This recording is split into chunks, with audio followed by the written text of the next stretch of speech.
ಇಲ್ಲಿ ಕೇಳು, ನಾನು ಫ್ರೆಂಡ್ಸ್ ಜೊತೆ ಆಚೆ ಹೋಗ್ತಾ ಇದ್ದೀನಿ, ಬರೋದು ಲೇಟ್ ಆಗುತ್ತೆ. ಅದಕ್ಕೆ ಅವ್ರ ಮನೇಲೆ ಮಲ್ಕೊಂಡು ಬೆಳಿಗ್ಗೆ ಬರ್ತೀನಿ. ಸರಿ ಬೇಬಿ, ಹುಷಾರಾಗಿ ಹೋಗಿ ಹುಷಾರಾಗಿ ಬಾ. ನನಗೆ ಜಂಭಾ ಜೋಪಾನ. ಬಾ ಬ್ರೋ ಹೋಗೋಣ. ಬ್ರೋ ನನ್ಗೊಂದ್ ಮಾತು ಹೇಳು ನೀನು. ಹಾ ಕೇಳು. ನಿಜ ಹೇಳು ಬ್ರೋ, ನಿನ್ ಹೆಂಡತಿ ನಿನ್ನ ಪ್ರೀತಿ ಮಾಡ್ತಲ್ಲ ತಾನೆ? ಏನೋ ಮಾತಾಡ್ತಾ ಇದೀಯ ನೀನು? ಅವ್ರಿಗೆ ನಿನ್ ಬಗ್ಗೆ ಯೋಚನೆನೇ ಇಲ್ಬೆಲ್ಲೋ.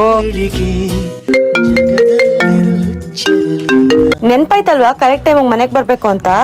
ಗೊತ್ತು ಕರೆಕ್ಟ್ ಟೈಮ್ ಬಂದ್ಬಿಡ್ತೀನಿ ಮನೆಗೆ. ನೋಡ್ದ ನನ್ ಹೆಂಡ್ತಿನ, ನಾನು ಎಲ್ಲೋಗ್ತೀನಿ, ಏನ್ ಮಾಡ್ತೀನಿ, ಎಷ್ಟ್ ಗಂಟೆಗೆ ಬರ್ತೀಯ ಅಂತೆಲ್ಲಾ ಕ್ವಶನ್ ಮಾಡ್ತಾಳೆ. ಇದು ನಾ ಪ್ರೀತಿ ಅಂತಾರೆ. ನಿನ್ ಹೆಂಡ್ತಿ ನೋಡು, ಎಲ್ಲೋಗ್ತ್ಯಾ, ಏನ್ ಮಾಡ್ತ್ಯಾ, ಏನು ಕೇಳಲ್ಲ. ಏನೋ ಮಾತಾಡ್ತಾ ಇದೀಯ ನೀನು? ಅವಳು ನನ್ನ ತುಂಬಾ ಪ್ರೀತಿ ಮಾಡ್ತಾಳೆ, ಮತ್ತೆ ಅವಳು ನನ್ ಮೇಲೆ ತುಂಬಾ ನಂಬಿಕೆ ಇಟ್ಟಿದ್ದಾಳೆ. ಅವಳಿಗೆ ಚೆನ್ನಾಗ್ ಗೊತ್ತು ನಾನು ಎಲ್ಲೇ ಹೋಗ್ಲಿ, ಏನೇ ಮಾಡ್ಲಿ, ಬೇರೆಯವ್ರ ಹತ್ರ ತಪ್ಪಂಗ್ ನಡ್ಕೊಳಲ್ಲ ಅಂತ, ಮತ್ತೆ ಅವಳ ನಂಬಿಕೆಗೆ ಮೋಸ ಮಾಡಲ್ಲ ಅಂತ. ಇದ್ರಿಂದ ನನ್ಗೆ ಏನ್ ಅರ್ಥ ಆಯ್ತು ಅಂದ್ರೆ, ಪ್ರತಿಯೊಬ್ರು ಪ್ರೀತಿ ಮಾಡೋರು ಅವ್ರ ಪಾರ್ಟ್ನರ್ ಮೇಲೆ ನಂಬಿಕೆ ಇಡಬೇಕು. ನನ್ನ ಹೆಂಡತಿಗೆ ನನ್ ಮೇಲೆ ಪೂರ್ತಿ ನಂಬಿಕೆ ಇದೆ. ಅದಕ್ಕೆ ನನ್ನ ಹೆಂಡತಿ ನನ್ಗೆ ಕ್ವಶನ್ಸೇ ಮಾಡಲ್ಲ. ಅದೇ ನಿನ್ನ ಹೆಂಡತಿಗೆ ನಿನ್ ಮೇಲೆ ನಂಬಿಕೆನೇ ಇಲ್ಲ. ಅದಕ್ಕೆ ನೀನ್ ಎಲ್ಲದಕ್ಕೂ ಕ್ವಶನ್ಸ್ ಮಾಡ್ತಾಳೆ.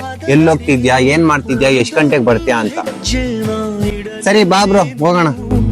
ಎಂದೆಂದೂ ಕಾವಲಿಗೆ ಇರುವೆ ನಾನು.